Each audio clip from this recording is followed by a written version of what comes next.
So here it is on the front page of the Globe and Mail report on business. The Scotiabank looks to influence public policy on broader social issues.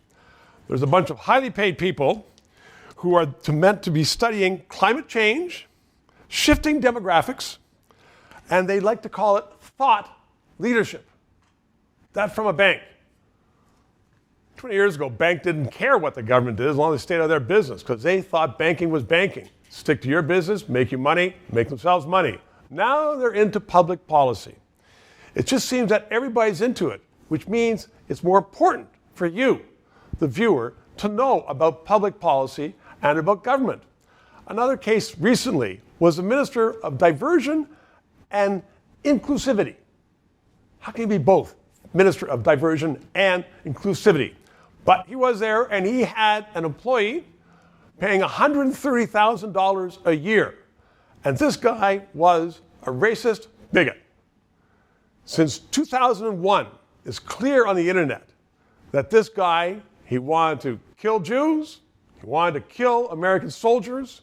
He was paid by the government to go across Canada. His job was to preach against racism. Well, in fact, what he was doing was exactly the opposite.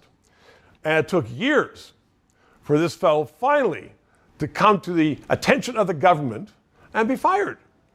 Well, that should have been done ages ago, which again, it's more important for people to be at the top of their game, to know the facts, to study the issues, because clearly government is not doing it.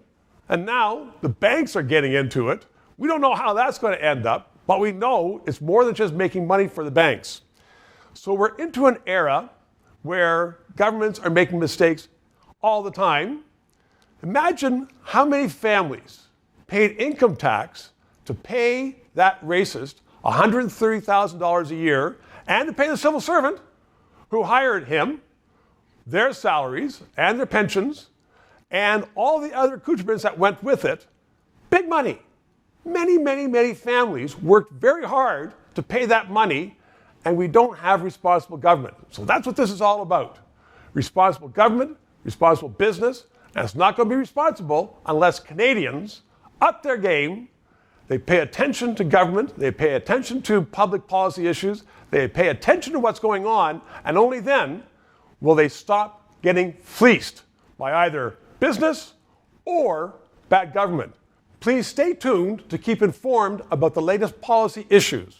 We all need to sharpen our game, because if we don't, we could end up with another Justin Trudeau government, and we don't want that. So please subscribe, tell your friends about the show, and if you can, PayPal, because that guy behind there, he wants to get paid. He does a very good job.